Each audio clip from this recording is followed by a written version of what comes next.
irmãos, hoje nós vamos falar sobre a doutrina das duas igrejas mais parecidas em termos de doutrina, o qual uma delas, por ter muitos ministérios, agora está adotando no Mato Grosso do Sul, não, em Goiás, mais ou menos assim,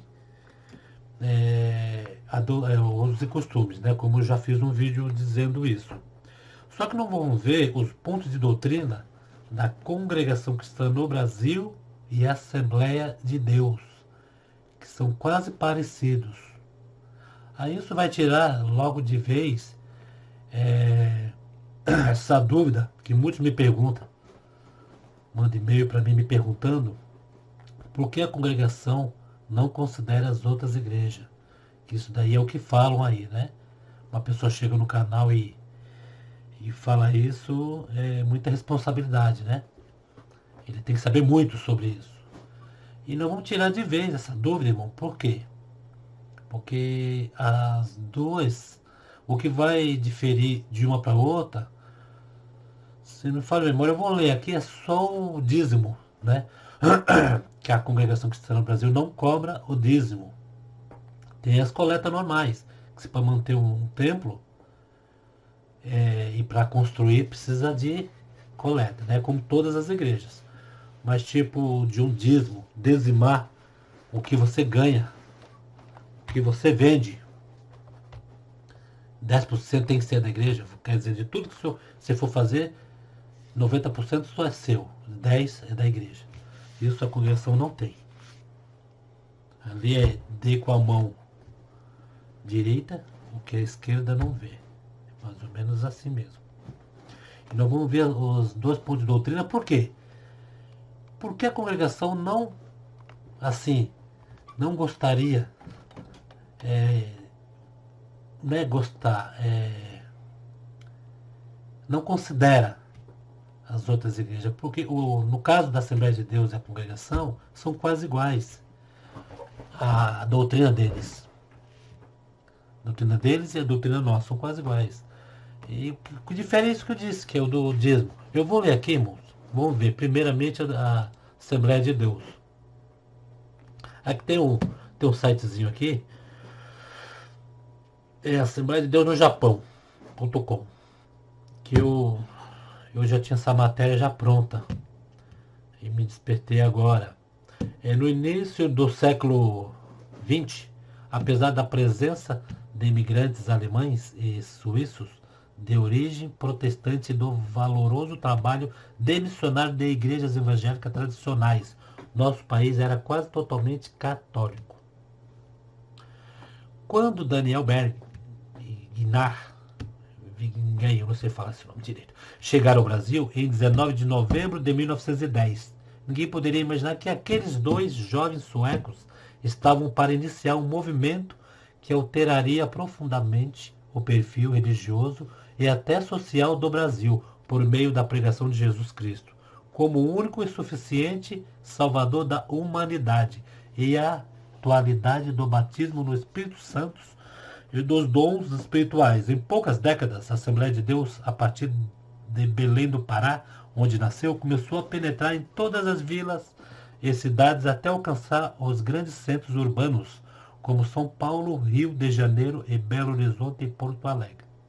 Em virtude de seu fenomenal crescimento, os pentecostais começaram a fazer diferença no cenário religioso brasileiro. De repente, o clero católico despertou para uma possibilidade jamais imaginada. O Brasil poderia vir a tornar-se no futuro uma nação protestante. Aqui também diz o que é a Assembleia de Deus. Resumindo, a Assembleia de Deus é uma igreja evangélica pentecostal que prima pela ortodoxia doutrinária. Tendo a Bíblia como sua única regra de fé e prática, acha-se comprometida com a evangelização no Brasil e no mundo, conformando-se plenamente com as reivindicações de grande comissão. Seu credo de fé realça a salvação pela fé no sacrifício vicário de Cristo, a atualidade do batismo no Espírito Santo e dos dons espirituais e a bendita esperança na segunda vinda do Senhor Jesus, igual à congregação.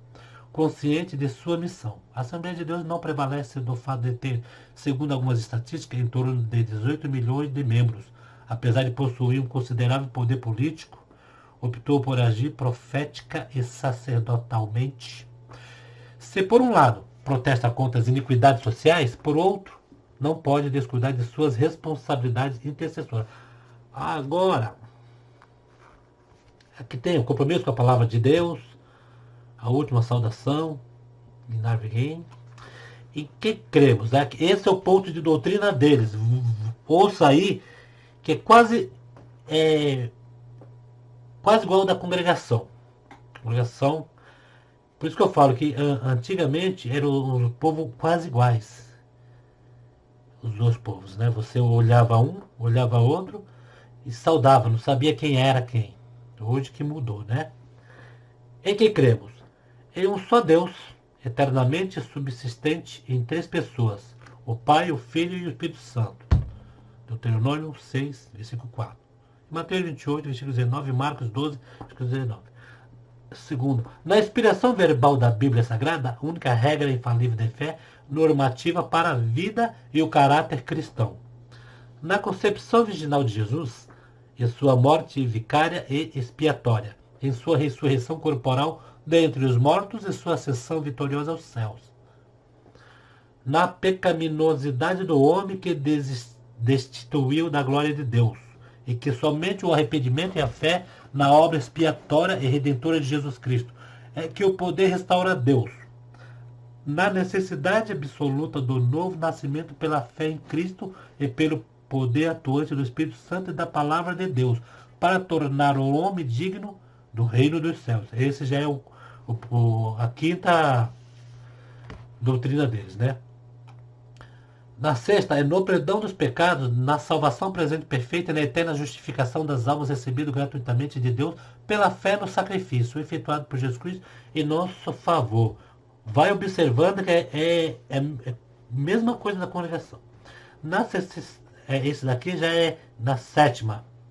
No batismo bíblico efetuado por imersão do corpo inteiro, uma só vez em águas. Em nome do Pai, do Filho e do Espírito Santo. Mesma coisa da congregação, conforme determinou o Senhor Jesus Cristo.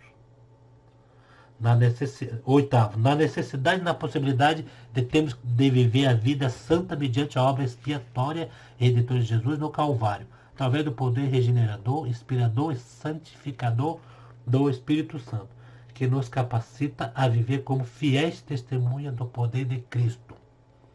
O nono, no batismo bíblico com o Espírito Santo, que é nos dado por Deus mediante a intercessão de Cristo, com evidência inicial de falar em outras línguas, conforme sua vontade. Décimo, na atualidade dos dons espirituais distribuídos pelo Espírito Santo à Igreja para sua edificação, conforme a soberana vontade. Na segunda vinda pré-milenial de Cristo, segunda vinda, eles também acreditam que a segunda vinda de Jesus Cristo, o pré-milênio, né, antes do milênio, em duas fases distintas. Primeira, invisível ao mundo para arrebatar sua igreja. Fiel, invisível, que diz todos vão subir em corpo corruptível. A sua igreja fiel na terra, antes da grande tribulação. Segunda, visível e corporal. É isso que eu acabei de falar. Com sua igreja glorificada para reinar sobre o mundo durante 1000 anos.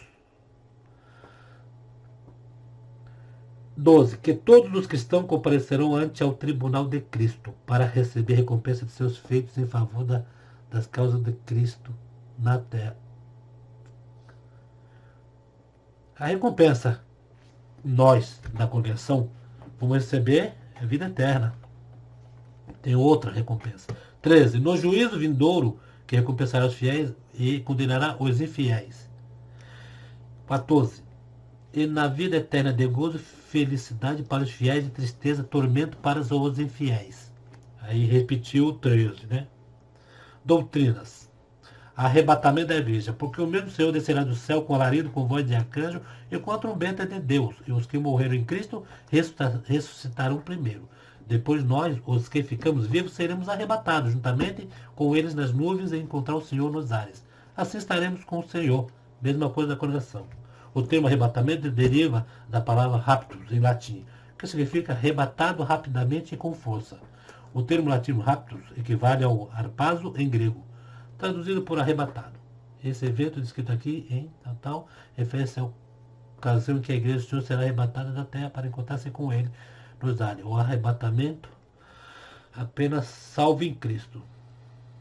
Então, aqui tem os pontos de doutrina, que eles colocam um monte de versículo. Aqui não dá para ler tudo, senão vai... Aqui eles falam sobre definição de dízimos e oferta. A palavra hebraica para dízimo, maaser, significa literalmente a 10ª parte. Na lei de Deus, os israelitas tinham a obrigação de entregar a 10ª parte das crias dos animais domésticos, dos produtos da terra e de outras rendas, como o reconhecimento, gratidão pelas bênçãos divinas. O dízimo era usado primariamente para cobrir as despesas do culto e sustento do sacerdote. Deus considerava o seu povo responsável pelo manejo dos recursos e que lhe dera na terra prometida. E na congregação já não tem o dízimo. A única coisa que é a diferença da congregação é essa, que a congregação não tem o termo dízimo. Tem a coleta, como tem eles. Só que no caso deles é a 10ª parte, né? Tudo que recebe é a 10ª parte. E a congregação dá com a mão que a outra não vê, né? Dá com a direita que a esquerda não vê. Ninguém sabe quem deu mais, quem deu menos, quem deu moedinha. Sabe, a pessoa e Deus, né? Aí eu vou pular para da congregação, irmãos. Que o da congregação é ter os pontos de doutrina da fé que uma vez foi dado aos santos, como vocês têm no inário aí, né? Que nós cremos na inteira Bíblia e aceitamos como infalível a palavra de Deus, inspirada pelo Espírito Santo.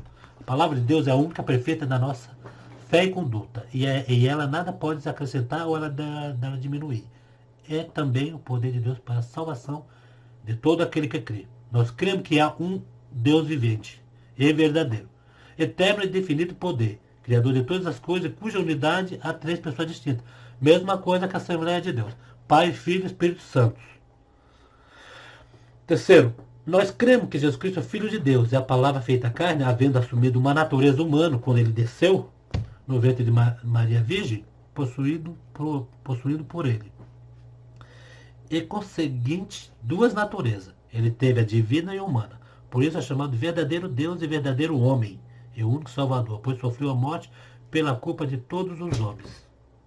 Quarto, nós temos o conhecimento da existência pessoal do diabo. Nós cremos que o diabo existe e de seus anjos, que é a 3ª parte caída do céu, né? E dos espíritos que junto com eles serão punidos no fogo eterno. Serão punidos. Então, serão punidos ainda, né? Aqui está. Nós cremos que a regeneração e o novo nascimento só se recebe pela fé em Jesus Cristo, e que pelo nosso pecado foi entregue e ressuscitou para a nossa justificação. O que estão em Cristo, Jesus, são novas criaturas. Jesus Cristo para nós foi feito por Deus sabedoria, justiça, santificação e redenção. Sexta, nós cremos no batismo na água com uma só imersão, igual a da Assembleia de Deus. Em nome de Jesus Cristo. Em nome do Pai, do Filho e do Espírito Santo. Nós cremos no batismo e no Espírito Santo, com evidência de novas línguas, conforme o Espírito Santo concede que se fale. Oitavo, nós cremos na Santa Ceia. Jesus Cristo, na noite em que foi traído, tomando o pão e havendo dado graças, partiu e deu aos discípulos, dizendo: isso é meu corpo, que por vós é dado. Fazei isso em memória de mim. Semelhantemente, tomou o cálice depois da ceia, dizendo: este cálice é o novo testamento no meu sangue, e que é derramado por vós. Nono, nós cremos que na necessidade de abster as coisas sacrificadas aos ídolos, do sangue, da carne sufocada e da fornicação, conforme mostrou o Espírito Santo na Assembleia de Jerusalém. Por isso que nós, quando vamos comprar, agora não, que a gente vai no mercado, chega lá, o frango já está morto, né? A gente não sabe nem como, né? Morreu aquilo ali. Se foi puxado o pescoço, sufocado, se foi cortado, né?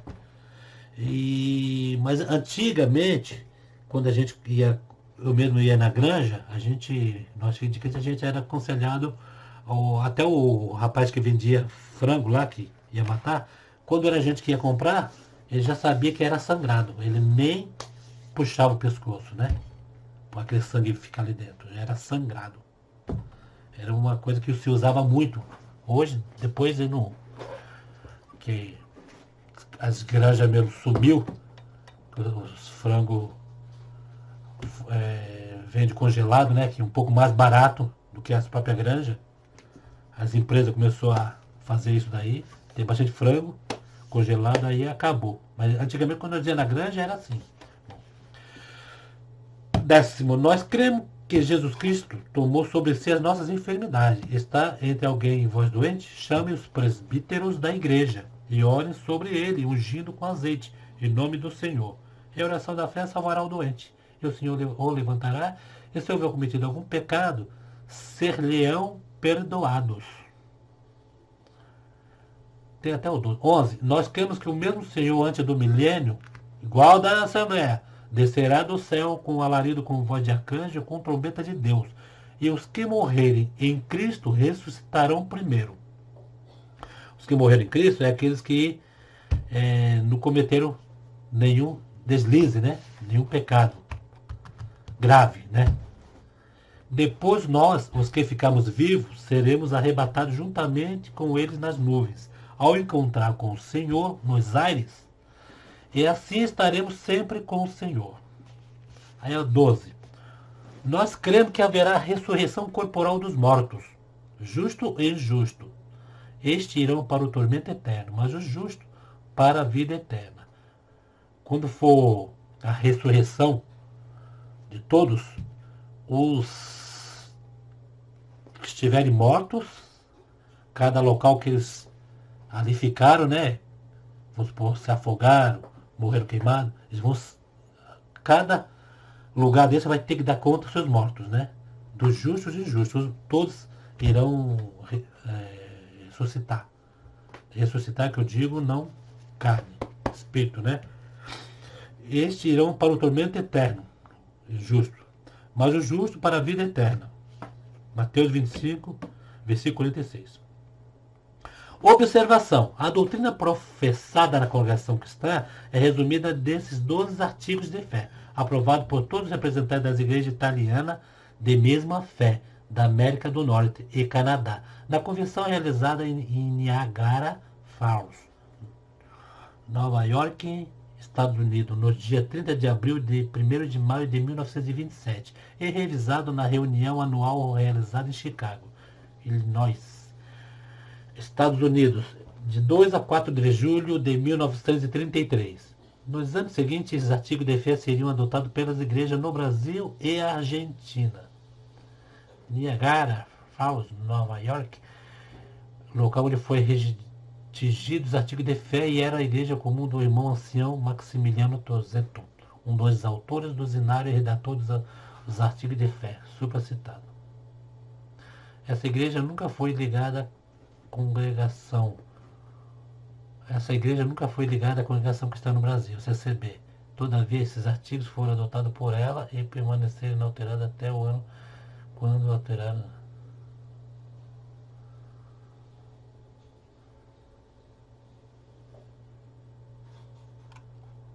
Então, irmão,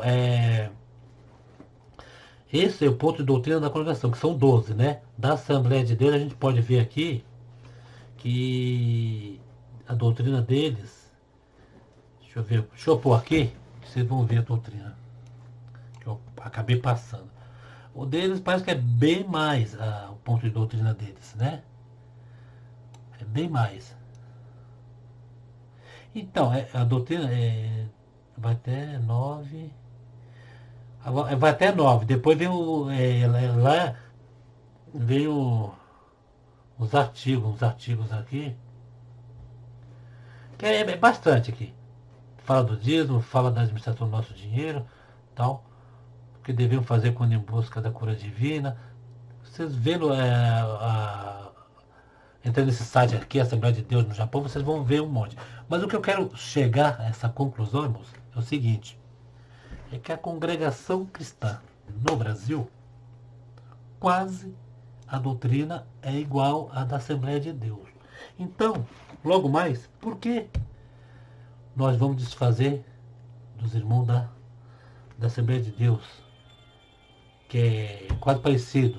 Por isso que antes eram chamados de primos. Primos, por se parecer. Logicamente que se hoje nós vamos falar que somos todos irmãos, que é uma criação de Deus, né? Somos todos irmãos. Eu mesmo, eu saudo. Quando vem alguém da Assembleia, eu não tenho que criar, porque é da congregação, eu não vou saudar. Também não vou saudar a paz do Senhor. Se tiver que saudar a paz do Senhor, a gente sauda. É que o nosso costume é paz de Deus, paz de Deus, paz de Deus. Ontem mesmo eu saudei de umas 3 moças. Eu saudei com a paz de Deus. Elas olharam para mim, deram risada. E eu falei, ih, me enganei. Dei paz de Deus. Mas o cabelão grande, parecia, ou da Assembleia. Eu falei, se for da Assembleia de Deus, vai falar paz do Senhor. Se for da congregação, vai falar amém. Mas saudei. E uma delas falou assim, glória a Jeová. Aí eu percebi que elas eram da Jeová. Elas não responderam amém e nem Pai do Senhor. Glória a Jeová. Quer dizer, se é uma saudação que ela tem de devolver, de selar, tudo bom. Se é daquele jeito que elas, né? Saúde. O importante é que está saudando e falando de Jesus Cristo, que é o mesmo. Jesus Cristo, né? O Jeová, Jesus Cristo, Messias, é o mesmo. E esse artigo que encontramos, Doutrina da Assembleia e Doutrina da Congregação, vocês podem ver que é quase igual. O que vai mudar aí, que eu já falei, é o dízimo. É o dízimo. E o que mudou, assim, entre a diferença da congregação para a Assembleia, congregação cristã, os ministérios que tem, que eu não sei nem se existe mais ministério, né? Os ministérios que tem aí, não tem vínculo com a congregação. E já a Assembleia de Deus, todos os ministérios que tem, eles têm vínculo. Eles podem, pastor de um ministério pode ir para a Assembleia, pregar, e ali por diante, né? Mesmo com essa mudança que eles tiveram aí, nos usos e costumes aí, que diz que estão agora, o negócio por lá pegou, né? Que agora como é que se fala?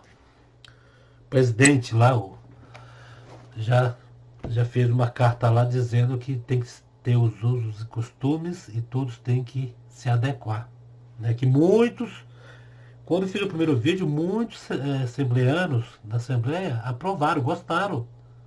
Muitos, quer dizer, ali na Assembleia de Deus tem os irmãos da Assembleia de Deus, quando vão para alguma igreja que eles vê certas coisas diferentes, eles não falam nada, mas eles sabem que uma igreja tem que ter porte, né?